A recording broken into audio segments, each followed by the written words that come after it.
pertanyaan pembuka, bagaimana tanggapan Mas Anies untuk pemerataan karir dan inklusivitas karir yang layak bagi anak muda yang kelak akan berkarir ke depan. Mas Anies sangat sering menggunakan diksi perubahan.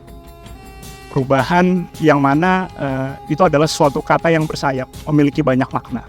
Bagaimana Mas Anies ingin mewujudkan perubahan, sektor apa saja yang akan diwujudkan perubahan tersebut, dan bagaimana perubahan tersebut tetap sifatnya holistik dan integral, tetap menyatukan masyarakat yang ada di Indonesia, bukan malah memecah belah, mendikotomi atau mempolarisasi masyarakat yang ada di Indonesia. Oke, Bung Rafka, terima kasih atas pertanyaannya. Pertama, ini yang disampaikan Bung Rafka ini menggambarkan apa yang menjadi aspirasi begitu banyak. Sudah sekolah, sudah kuliah, ketika itu semua selesai, ternyata lapangan pekerjaannya terbatas.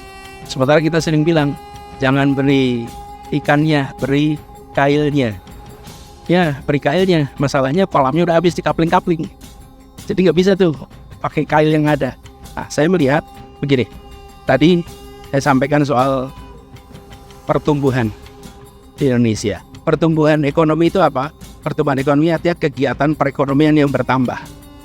Kegiatan perekonomian yang bertambah yang harus menyerap lapangan kerja. Paling banyak di mana? Paling banyak di sektor mikro dan kecil yang cepat menyerap lapangan pekerjaan.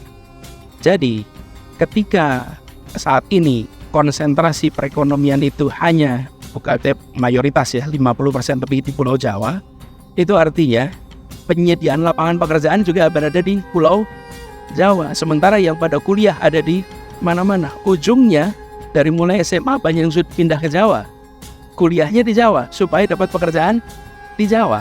Nah, itu yang harus kita selesaikan. Jadi saya melihat solusinya dalam jangka pendek adalah penyediaan lapangan pekerjaan dengan mendorong sektor mikro.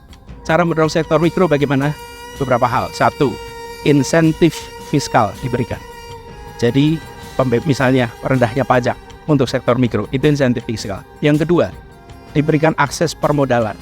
Bank-bank milik negara dapat arahan untuk membantu yang mikro dan kecil, sehingga mereka mengejar KPI-nya itu bukan pada return yang tinggi, tapi KPI-nya pada penyediaan lapangan pekerjaan lewat sektor mikro. Jadi berbondong-bondong mencari usaha mikro untuk dibiayai.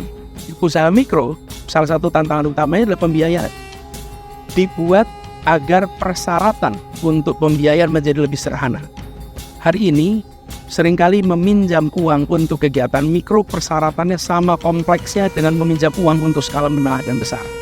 Dan efeknya usaha mikro sering sekali sulit untuk berkembang. Yang ketiga, zonasi yang harus diubah. Kenapa? Banyak sekarang industri rumahan yang memerlukan izin. Tapi kalau zonasinya tidak memungkinkan, Anda tidak bisa izin. Saya contoh.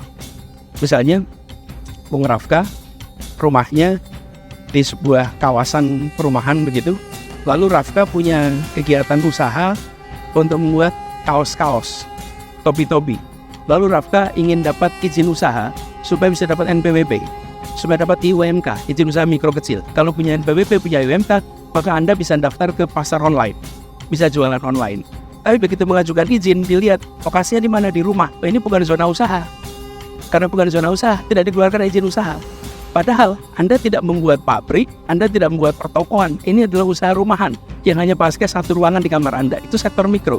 Nah, di sisi pemerintah, aturan zonasinya harus melakukan penyesuaian. Jadi, dengan cara begitu, hal-hal ini nampaknya kecil-kecil teknis. Tapi itulah yang akan membukakan lapangan pekerjaan ketika sektor mikro itu dibuka. Yang kedua, terkait dengan komersialisasi pendidikan tinggi. Setuju sekali. Kalau boleh saya berbagi sedikit rekam jejak Prof. Aji. Saya menulis tentang ini tahun 97. Judulnya Industrialisasi Pendidikan Tinggi. Dan saya mengkhawatirkan sekali tahun 97 gejala industrialisasi sudah masuk di perguruan tinggi di Indonesia. Dan ini gejala yang sekarang kita rasakan dampaknya. Jadi 97 ke sekarang itu ada 25 tahun. Nanti saya bisa bagi Anda artikel itu. Concern apa? Kami termasuk yang melihat perguruan tinggi dan pendidikan, semua pengeluaran negara untuk ini jangan dipandang sebagai biaya, tapi harus dipandang sebagai investasi.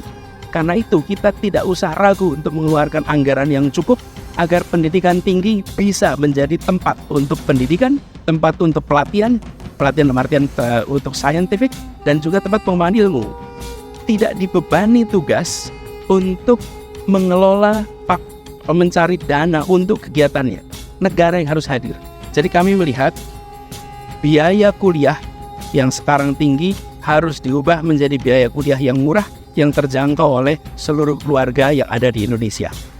Jadi UKT ya, sekarang istilahnya UKT. Supaya apa? Pengelola universitas itu konsentrasinya pada pengembangan ilmu pengetahuan, konsentrasi pada pengembangan pendidikan, dan bukan semata-mata pada aspek bisnis dari universitas ini. Kalau tidak, mahasiswa pun dipandang sebagai revenue stream, dipandang sebagai customer, sumber pendanaan. Dari mana mulainya? Bukan dari rektornya, bukan dari dekannya, tapi justru dari kebijakan dari pemerintah pusatnya. Justru itu yang harus diubah. Kalau itu tidak diubah, dekan, rektor terkunci itu. Nah, kami melihat ini harus diubah, dan untuk Indonesia nilai yang dialokasikan itu tidak sebanding dengan manfaat yang akan kita dapat. Ini saya rasa Prof. Haji, kita semua, Prof. Bambang, ini kita semua adalah generasi yang dulu dapat biaya kuliah yang amat murah, sehingga anak bukan siapa-siapa bisa kuliah di UI, ITB, UGM, IPB, dan lain-lain. Dan ini yang harus kita kembalikan. Rekrutmennya meritokratik, biayanya justru ditanggung oleh negara sebagai bagian dari investasi. Kemudian yang ketiga, soal perubahan.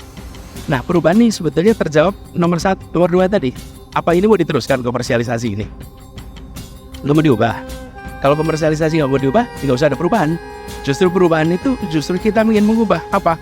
Mengubah agar keluarga-keluarga di Indonesia bisa memenuhi kebutuhan pokoknya, kebutuhan pendidikannya, kebutuhan kesehatannya dengan harga yang terjangkau, dengan kesempatan yang setara. Jadi perubahan yang kita dorong itu perubahan terkait dengan aspek keadilan. Kebijakan-kebijakan yang disusun harus memasukkan aspek keadilan dalam penyusunannya. Kalau dimasukkan aspek keadilan, maka setiap Anda menyusun kebijakan, ada pertanyaan yang harus jawab. Sudahkah kebijakan ini memenuhi aspek keadilan? Apapun yang dibuat. Begitu aspek keadilan itu dimasukkan, maka mindset kita langsung berubah. Dan ini yang kita ingin bawa. Jadi kemudian harapannya, misalnya biaya pendidikan. Sudahkah biaya pendidikan kita memenuhi aspek keadilan? Kalau belum, koreksi. Perubahan ini aspek itu. Begitu ya. Terima kasih. Baik.